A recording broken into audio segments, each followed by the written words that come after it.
Hi, my name is Barnas, and today we're going to talk a little bit about the evolution of intelligence. And we're also going to do an activity to recreate a replica of an ancient and distant human ancestor skull, just like the one I'm holding in my hand right now. As you can see, this Paranthropus skull is actually made from cardboard, and it's based on the dimensions and details from a real 3D scanned 1.7 million year old fossil found in Africa by Richard and Meave Leakey in the early 1970s. While this is not a direct ancestor of humans, it is a close relative. Early human skulls are fairly rare and precious in the fossil record, and when they are found, they provide some of the most valuable clues about the evolution of our own intelligence and just how we came to be. And this is what it's all about right here.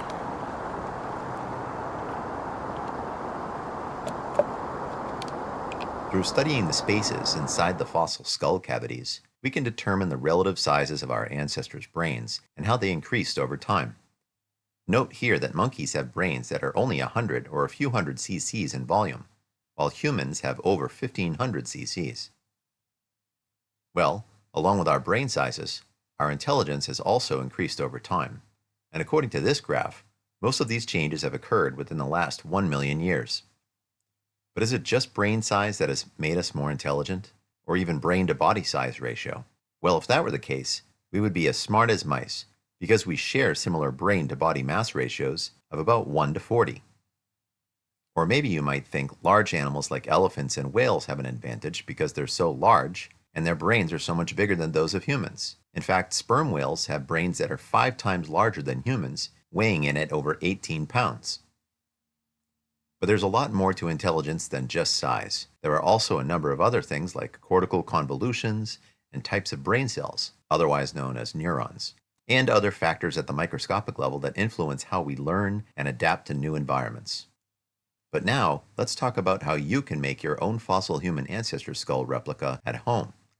First, go to africanfossils.org and select the 3D models of your choice. In my case, you could see that this Paranthropus skull has a very detailed 3D scan image, which you can use later on and rotate and zoom in when sculpting and painting your skull. The first step you'll need to do is download and print a PDF of the individual 3D slices of your chosen skull, which you'll need to cut out very carefully. There will be a lot of these individual paper cutouts when you're done. These pieces are then used as stencils to make cardboard pieces, which you should be sure to cut out using an X-Acto knife or scissors and number them very carefully. When you place them on top of each other in order, you can begin to see they take shape.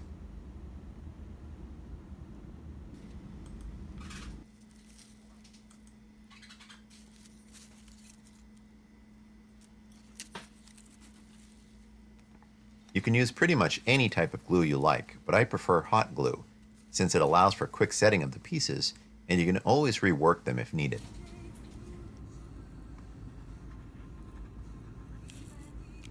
Make sure you use the small crosshair guides on the templates to make sure you're lining up the pieces the right way, especially on the more difficult layers.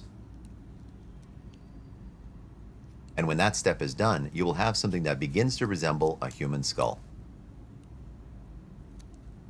And since the next steps involve using plaster, I'm using a layer of thick acrylic paint to make sure that the layers are adhering really well to each other, and also add a barrier layer to keep the cardboard somewhat waterproofed when smearing the wet plaster on top.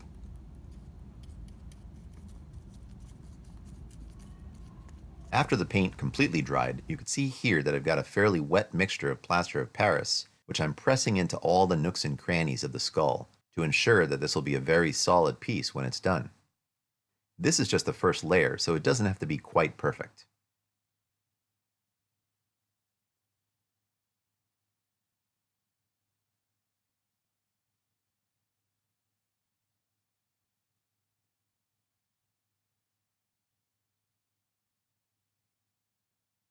After drying, you can see that there are still a few holes and areas where the cardboard is exposed.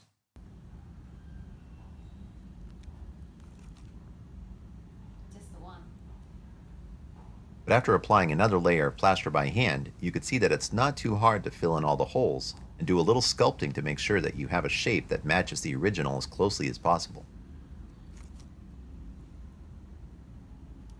You can use sandpaper in some areas to remove some of the bumpiness of the plaster.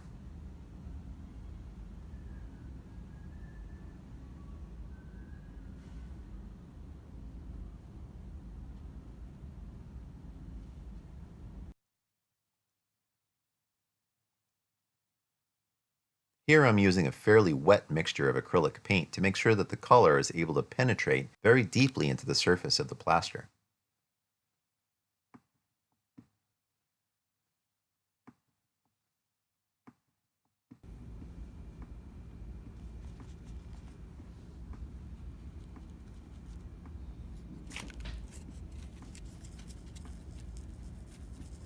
And after applying a little variety of color and blending the dark and the light areas together, you can see that we've got a pretty good base coating.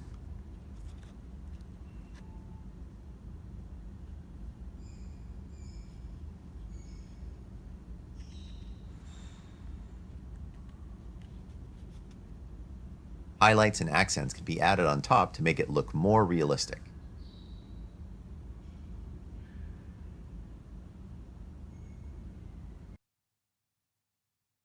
And there you have it, a human ancestor skull.